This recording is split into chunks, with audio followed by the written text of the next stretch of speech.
विषय मांडला आहे, काय नेमका आपला आरोप आहे, कशा पद्धतीनं हे सगळं राईस मिल धारकांना वेठीत धरलेलं आहे? बघा असं आहे की गडचिरोली जिल्हा असणार, गोंदिया असणार, भंडारा असणार किंवा पूर्व विदर्भात धानपट्ट्यामध्ये मोठ्या प्रमाणात राईस मिलर्स आहेत जे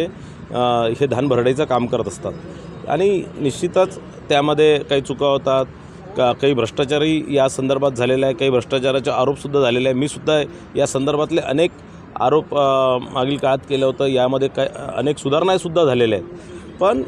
या प्रकारचं काही भ्रष्टाचार आम्ही उघडकीस आणू, या प्रकारचं काहीतरी आम्ही तुम्हाला अडचणीत आणू, तुम्हाला जेलमध्ये टाकू किंवा तुम्हाला ब्लॅकलिस्ट करू आणि तुम्हाला करोडो रुपयाचं नुकसान होणार आणि अशा प्रकारचे ब्लॅकमेलिंग करण्याचा प्रकार आता पाहायला मिळतो आहे। आणि 2 दिवसाआधी एक LAQ विधानसभेमध्ये लागली होती या संदर्भात आणि त्यानंतर काल लक्षवेधी या संदर्भात विधान परिषदेमध्ये लागली आणि निश्चितच यामध्ये मोठ्या प्रमाणात ब्लॅकमेलिंग करण्याचा, खंडणी मागण्याचा प्रकार या प्रकरणात झाला होता। काल विधान परिषदेमध्ये ही ज्यावेळेस लक्षवेधी लागली त्या जस्ट आधी मला संबंधित राईस मिलरनी ऑडिओ क्लिप आणि व्हिडिओ क्लिप आणून दिले, ज्यात एक राजकीय पुढाऱ्याच्या, एक राजकीय नेत्याचे जे उजवे हात आहे आणि डावे हात आहे त्यांची एक ऑडिओ क्लिप आणि व्हिडिओ क्लिप माझ्यापर्यंत आणून दिली आणि त्या संदर्भात त्या ऑडिओ क्लिप आणि व्हिडिओ क्लिपमध्ये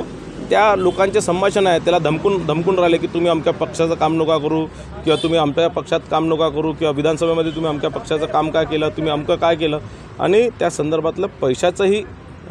देवाणघेवाणच्या संदर्भात त्यांनी त्यात भाष्य केलेलं आहे। आणि निश्चितच व्हिडिओ क्लिपमध्येही संबंधित नेत्याचे उजव्या हात किंवा डाव्या हात जे असणार ते त्या राईस मिलर्सच्या कार्यालयात गेले, त्यांच्याकडे पैशाची मागणी केली, पैसे घेण्याकरता ते गेले होते पण त्या राईस मिलरने त्यांना पैसे दिले नाही आणि मग पैसे दिले नसल्यामुळे ही LAQ लागली असा माझा समज आहे। आणि निश्चितच या संदर्भातली एक सखोल चौकशी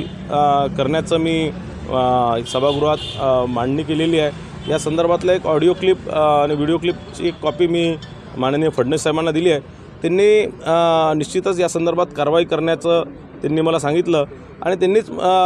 हेही सांगितलं की जोपर्यंत या संदर्भातली फॉरेन्सिक रिपोर्ट येत नाही, जोपर्यंत तथ्य 100% पूर्ण आपल्या याच्यात राहत नाही, तोपर्यंत या संदर्भात कोणाचंही नाव घेण्यास त्यांनी मला बंधन केलं। नेमकं तो संवाद जे आहे ते ऑडिओ आणि व्हिडिओ बघा असं आहे की जोपर्यंत हे पुराव्यांची शहानिशा होत नाही, जोपर्यंत या संदर्भातली फॉरेन्सिक रिपोर्ट येत नाही, तोपर्यंत कोणाचं नाव घेणं ही योग्य होणार नाही। सत्ता पक्ष आहे की विपक्ष आहे? मला असं वाटतं की सत्ता पक्षाचं नसणारच। ओके, संवाद वगैरे काय झालेला आहे नेमकं? नाही, त्यात धमक्या देण्याचं काम त्यांनी केलेलं आहे की तुमचे लक्षवेधी लागल्यावर तुम्हाला कसं तुम्ही अडचणीत येणार, तुम्हाला कसं तुम्ही हे केलं, पैशाची त्यात मागणी केलेली आहे आणि याच्या आधी या प्रकारचं लक्षवेधी लावण्याच्या संदर्भातले पैशाचं जे देवाणघेवाण झालं होतं त्या संदर्भातलं संभाषण त्या ऑडिओ क्लिपमध्ये। जनतेचं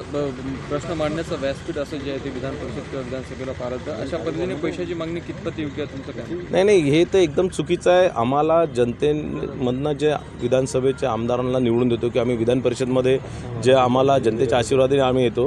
हे आम्हाला जनतेची सेवा करण्याकरता आम्ही इथे आलेलो आहे, महाराष्ट्राची सेवा करण्याकरता आलेलो आहे, गोरगरिबांची, शेतकऱ्यांची सेवा करण्याकरता आलेलं आहे आणि कुठेतरी हे जे सगळे आयुध आहे जे अधिकार आम्हाला मिळाला आहे त्याचा कुठेतरी गैरवापर करून लोकांना ब्लॅकमेलिंग करण्याचं प्रकार सुरू आहे आणि अनेक लोक पैशाची मागणी नाही पण त्यांच्या विधानसभेच्या निवडणुकीत काही लोकांनी जर समजा त्यांच्या विरोधात काम केलं असणार किंवा काही लोकांनी त्या निवडणुकीच्या वेळेस त्यांना पैसे दिले नसणार किंवा काही लोकांनी समजा दुसऱ्या पक्षाचं काम केलं असणार किंवा काही लोकांनी त्या सगळ्या प्रकारच्या लोकांना, ते बिल्डर असतील, ते कॉन्ट्रॅक्टर असतील, ते काहीतरी एखादा व्यावसायिक असणार तर त्यांना त्यांच्या व्यवसायाचे आम्ही प्रश्न लावू, त्यांना तुम्ही कॉन्ट्रॅक्टर आहे तर आम्ही तुम्हाला संबंधित अधिकाऱ्यांकडे, संबंधित मंत्र्याकडे तक्रार करू, LAQ करू, या संदर्भातल्या धमक्या देण्याचं काम सुरू आहे। निश्चित हेही कुठेतरी रोखलं गेलं पाहिजे।